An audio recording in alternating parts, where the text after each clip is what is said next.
छत्रपती संभाजीनगरमध्ये मंत्री उदय सामंत यांच्या उपस्थित जे आहे त्याच उद्देशाने बैठक पार पडली। छत्रपती संभाजीनगर इंडस्ट्री याची चर्चा झाली। आपल्यासोबत CMIचे अध्यक्ष उत्सव माचे सर, काय बैठकीत चर्चा झाली, काय तोडगा निघाला का उद्योगासंदर्भात? हमने सारी हमारी जो इश्यूज़ थे, जो हमारे प्रॉब्लम्स थे, वो सारे सर को बताया। कितना कंजम्पशन है, कितने यूनिट्स हैं, कितने यूनिट्स इफ़ेक्ट हुए हैं, जो ऑटो एंसिलरी, ऑटो कॉम्प, इंजीनियरिंग, फार्मास्यूटिकल में जो गैस यूज़ कर रहे हैं। और सबसे पहले तो मैं धन्यवाद देना चाहूँगा देवेंद्र फडणवीस सर का और उदय सामंत सर का, इंडस्ट्री मिनिस्टर सर, जो टाइम निकाल के यहाँ पे आए और हमको एक हमारा हौसला बढ़ गया कि भाई एक डायरेक्शन हमें ज़रूर मिलेगा आने वाले दो चार दिन में।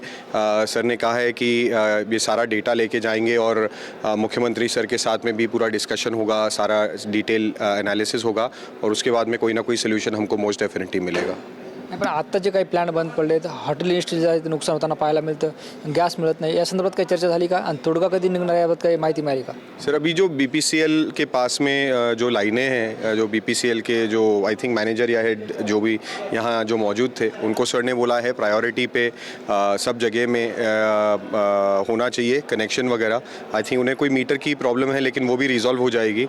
और हम इंडस्ट्री की तरफ से हमने ये भी बोला है कि जितना पॉसिबल मैन पावर हो या ऑफिस स्पेस हो, जो भी चाहिए इवन BPCL को या किसी को भी, वो हम देने के लिए रेडी हैं। और हम as a industry, as chamber of Marathwada industries and agriculture CMI, we are ready to help जैसे भी हमसे पॉसिबल हो पाएगा।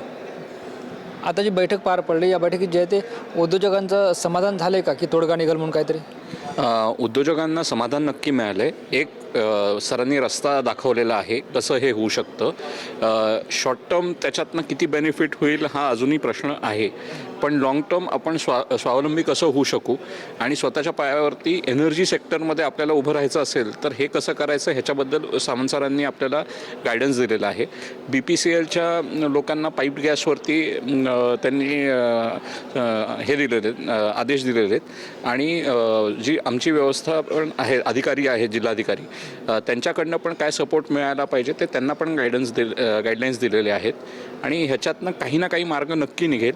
आज नाही तर उद्या हा नक्की मार्ग निघेल ह्याच्यावरती त्यांनी आश्वासन दिले आणि त्याच्यावरती आम्हाला विश्वास आहे की काही ना काहीतरी मार्ग नक्की निघेल। सर, काय सांगाल, सध्या काय परिस्थिती आहे संभाजीनगरमध्ये? नाही, सध्या परिस्थिती थोडीशी क्रिटिकल आहे, कारण जसं आम्ही सुरुवातीला सांगितलं की पुढचे 3 ते 4 दिवस आमच्यासाठी खूप महत्त्वाचे आहे। जर 3 ते 4 दिवसामध्ये जर पर्याप्त प्रमाणात जर इंधन पुरवठा झाला नाही, LPG असो किंवा डिझेल असो किंवा फर्नेस ऑईल असो, तर अशी सिच्युएशन येऊ शकते की बाबा आम्हाला प्लॅन्ट कम्प्लिटली शटडाऊन करावं लागेल।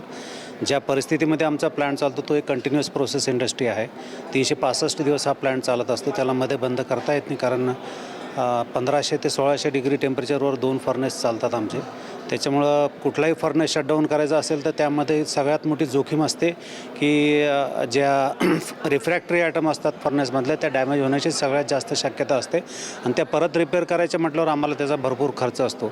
महाराष्ट्र शासनाने कोविडच्या पिरियडमध्ये पण आम्हाला भरपूर सपोर्ट केला होता आणि त्या सपोर्टची आता आम्हाला आवश्यकता आहे की यावेळेससुद्धा की त्या अनुषंगाने महाराष्ट्र शासनाने जो काही सेंट्रल गव्हर्नमेंटनं जो GR काढलेला आहे की इंडस्ट्री वाईज प्रायोरिटी ज्यादी आहे की 80% तरी कमीत कमी पुरवठा व्हायला पाहिजे, त्या अनुषंगाने तसं सामंत साहेबांनी आज त्यांच्या बैठकीमध्ये सांगितलं की आम्ही उद्याच्या विधिमंडळाच्या बैठकीमध्ये हा विषय मांडणार, त्याच्यामध्ये काहीतरी तोडगा काढू।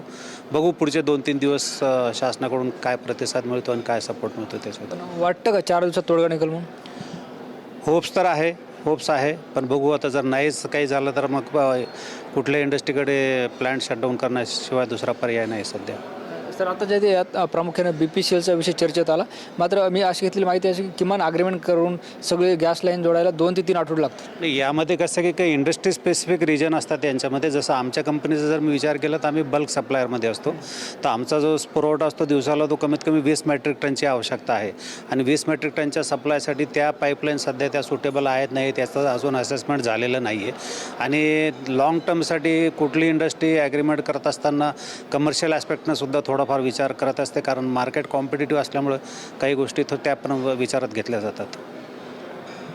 निश्चित आपण बघतो आपल्यासोबत छत्रपती संभाजीनगरमधील उद्योजक होते मंत्री उदय सामंत यांनी जे ते यांच्यासोबत बैठक घेतली त्यानंतर त्यांनी आपला संवाद साधला आहे. मात्र या बैठकीत जे ते अजून तरी कोणताही ठोस निर्णय झाला नाही. उद्या उदय सामंत जे आहे ते हा सगळा विषय मुख्यमंत्र्यांकडे सांगतील असंच जे आहे ते उद्योजकांसुद्धा आपल्याला सांगितलं आहे. Camera person Amit Adesar, Dnyaneshwar Londhe, TV9 Marathi, Chhatrapati Sambhajinagar.